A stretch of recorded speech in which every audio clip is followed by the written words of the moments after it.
débarquement un peu tardif à Poole.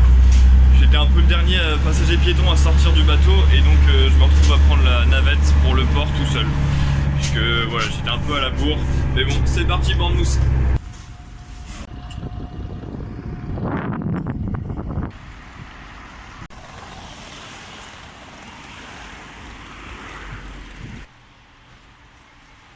Voilà, gare ferroviaire de Poole. Je pense que je vais commencer le stop sur la grande route à côté pour aller vers Bournemouth. Il est bientôt 8 h du matin. L'objectif, ça va être d'arriver vers midi, visiter la ville, le stade dans ces eaux-là.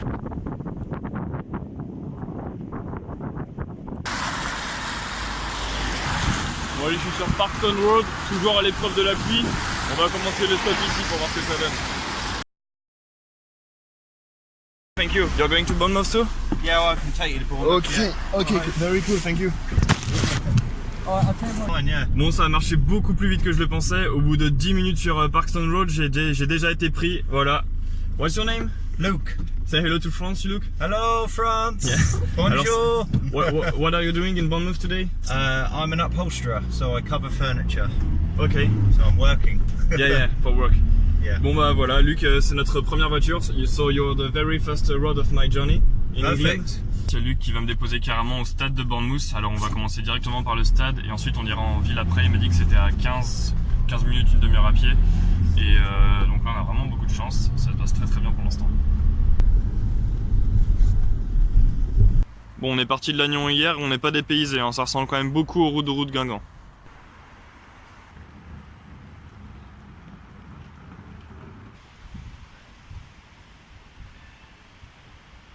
Bon alors quelques généralités sur le club de Bournemouth. Alors il a été créé en 1899, ça reste assez vieux comme club et il n'a jamais gagné la Première Ligue. Donc le club est remonté en Première Ligue en 2015 après avoir connu une bonne période de Championship. Ils avaient gagné la Championship en 2015 justement et ils se sont toujours maintenus en Première Ligue depuis, pas de redescente. Et même le club s'est carrément immiscé dans les clubs du milieu de tableau étant donné que la saison dernière, alors ils ont quand même fini 14e parce qu'ils ont eu un peu une chute en fin de saison. Mais ils avaient longtemps lutté pour les places à la Ligue Europa, puisqu'ils avaient été souvent au coude à coude en première partie de saison avec Wolverhampton, Leicester, Everton et Watford dans la première partie de tableau. Et cette saison, ils sont toujours en mesure de jouer des coudes avec les clubs de première partie de tableau. Et on en parlera plus en détail avec les supporters tout à l'heure, mais je pense que Bournemouth, ils ont encore une belle saison à venir. C'est une équipe qui est basée sur un effectif principalement anglais. Je crois qu'ils ont en tout 7 joueurs étrangers si j'ai bien compté. Après, ça dépend des joueurs formés en Angleterre ou pas. Et donc ouais, ils ont un joueur étranger à chaque poste pour solidifier l'équipe. Begovic Ogol, le Bosnien, même si ça devrait tourner un peu cette saison. Ake, le phénomène néerlandais en défense centrale que Chelsea avait laissé partir à Bournemouth. Et au milieu, Lerma qui est colombien. Excellent milieu de terrain, récupérateur un peu à la Abdoulaye Doucouré, box to box. Et en attaque, c'est, alors que je dis pas de bêtises entre Wilson et King, c'est King qui est norvégien. Et donc King-Wilson en attaque, ça forme un super duo. Et c'est vrai que Bournemouth, avec leur 4-4-2, ça a l'air un peu de l'équipe anglaise typique avec le kick and rush. Mais c'est quand même une bonne équipe de ballon aussi. Ils ont notamment Fraser, milieu gauche, qui a été meilleur passeur décisif de Première Ligue la saison dernière. Et ils ont vraiment réussi à garder l'ossature principale de l'équipe. Il y a le jeune Mepham en défense centrale aussi, qui est international espoir anglais.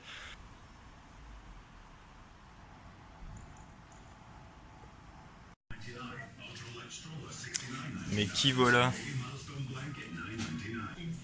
Donc là on en voit un peu plus sur l'histoire du club qui était en Division 3, donc c'est quelque chose d'amateur je pense. Et ensuite en 10 ans de la League 2, la 4ème division, jusqu'au milieu de tableau en Première Ligue ces dernières années.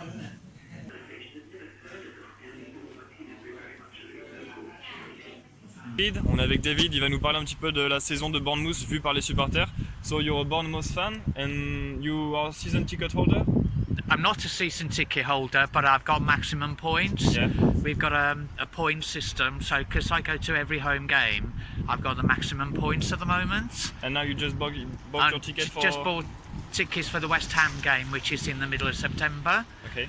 We buy tickets about 4 or 5 weeks in advance of the games. Yeah.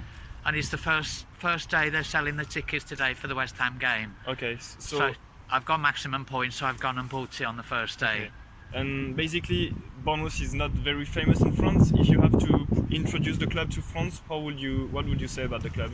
Bournemouth not very famous? Well, it should be. Well, the results we've had over the last 10 years, when the club almost went into administration and nearly went out. It was saved by the fans collecting money being collected on the beach in buckets and everything. So we saved the club, and from that day onwards, and they also had 17 points deducted. So they had an awful lot to make up, and they've gone up through 3-4 divisions, and now they're in the English Premier League. And this is now their 5th season in the Premier League, which is fantastic for a small club. And long may it continue, really. So it's a lot about solidarity about around the club.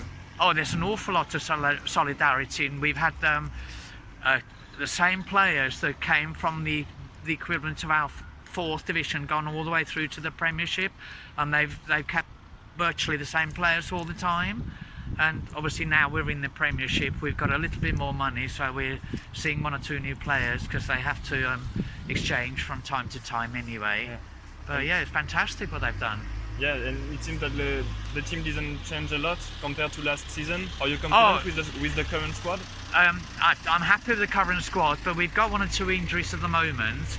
Yeah. But I'm sure once they're all back to full fitness, they'll be fantastic again. Yeah. And Who's injured? Gosling is injured? There's quite a few injured actually. You've got Simon Francis, Dan Gosling, Lewis Cook. They're 3 important players for us.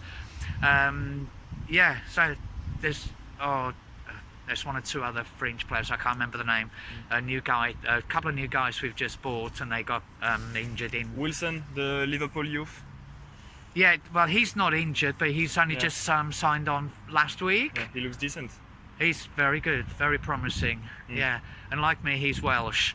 Okay. Yeah, You're Pays de Welsh. Galles. Yeah, I know. Yeah. I know Wales. Yeah. Yeah.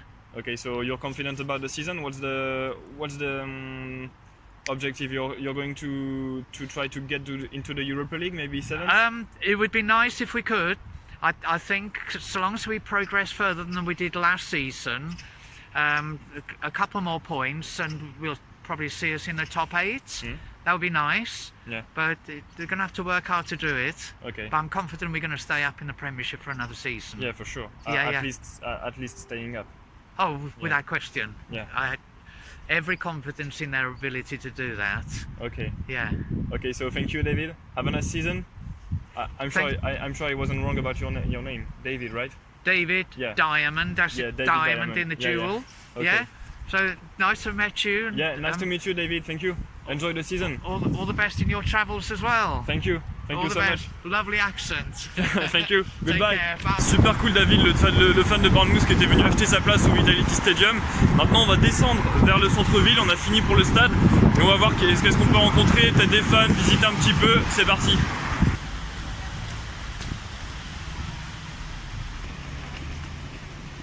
Là, je suis en train de me diriger vers la plage. Et c'est marrant parce que tout à l'heure, au niveau portuaire, Bournemouth, ça me faisait quand même pas mal penser à la ville de Brest ou de Ouistreham. Et là, plus j'avance vers la plage touristique, plus ça ressemble à La Baule et Scouplac. Donc 2 univers vraiment différents dans la même ville. On va voir ça de plus près.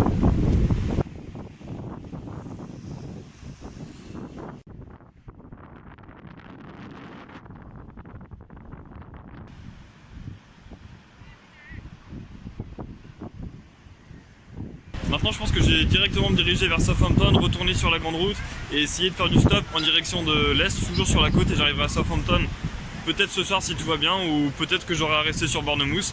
On verra bien, mais je vais essayer le stop encore un peu.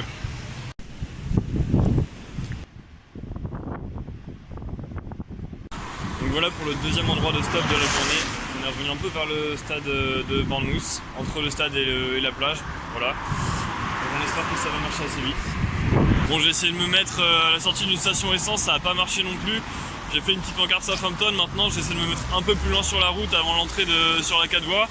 J'espère avoir un peu plus de succès. On bouge encore, là je commence à arriver dans la périphérie de Bournemouth, toujours à pied. Mais il y a moyen que je trouve une entrée d'autoroute plus pratique que ce que j'ai essayé avant. Greetings.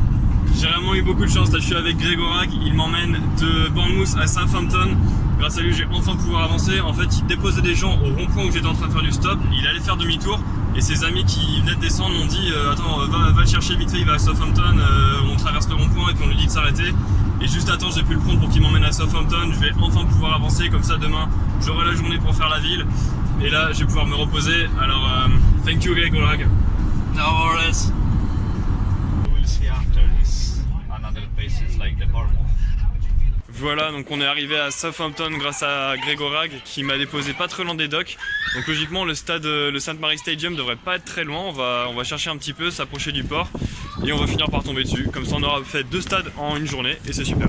Et effectivement les amis, Gregorag il m'a vraiment déposé dans un endroit idéal puisqu'il y a juste à traverser un pont et que voilà, St Mary's Stadium. Je m'attendais pas à voir le stade dans un endroit pareil. Il est à côté d'une espèce de centrale énergétique à l'architecture très intrigante. Pour l'instant, je sais pas du tout ce que c'est. Là, on est sur un stade vraiment plus imposant que le stade de Bournemouth. Celui-là, il fait 32 700 places. Donc le club de Southampton, il date de 1885, si je dis pas de bêtises. C'est ça, donc un peu plus vieux que Bournemouth. Et donc le club non plus, comme Bournemouth, il a jamais gagné la Première Ligue. Sa meilleure performance c'était 2e de Première Ligue, c'était en 84. Et le club a aussi gagné une FA Cup, c'était en 76. Donc un petit palmarès à l'échelle nationale quand même. Et c'est vrai que ces dernières années, quand il y avait l'époque Luke Shaw, Lallana, le club avait fini 6e en 2016. Maintenant c'est le plus compliqué, le club joue le maintien depuis un moment. C'est dommage qu'on puisse pas parler avec quelques supporters, mais c'est normal qu'à cette heure-là il y ait moins de monde que tout à l'heure à Bournemouth. On va quand même faire le tour du stade.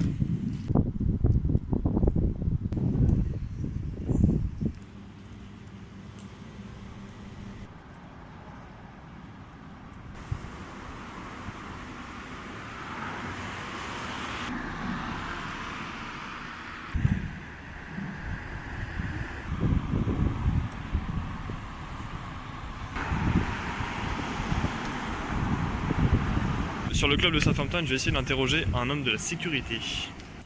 Bon, malheureusement, notre ami de la sécurité m'a dit qu'il n'était pas habilité à parler du club, qu'il fallait voir avec les gens des médias du club. Bon, on va pas se prendre la tête avec ça, je l'ai laissé tranquille.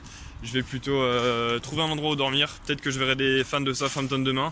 Mais là, il va commencer à faire tard. Va peut-être falloir que je me trouve un petit endroit pour mettre ma tente, regarder le match avant. Je pense que là, ça va être compliqué de dormir chez les gens, donc je vais peut-être aller à Common Park. Un mec sur Couchsurfing m'a parlé de ce grand parc de Southampton, je vais peut-être y mettre ma tente. Donc là je suis dans le Southampton Common, c'est un grand parc au-dessus du centre-ville de Southampton. Et là il y a un pub, je pense qu'ils doivent diffuser le match. Je vais voir ça, voir si je peux recharger le téléphone là-bas. Et puis manger un morceau parce que j'ai pas mangé depuis Bournemouth ce midi. Donc là il va être temps de ravitailler un petit peu le téléphone et le corps. Finalement, changement de programme, j'ai réussi à trouver un hôtel dans Southampton grâce à un ami qui m'a conseillé l'application Couchsurfing. Cet ami se reconnaîtra, Monsieur Redon. Et donc voilà, j'ai réussi à trouver un endroit. J'ai juste dû acheter un peu de bouffe à mon hôte pour qu'on fasse un plat ce soir. Et donc voici mon hôte. So let me introduce Alvin. So hi Alvin. Hi guys. Qu'est-ce que ça fait du bien d'avoir pris une douche et d'être dans des draps, dans un lit. Je me sens tellement bien là.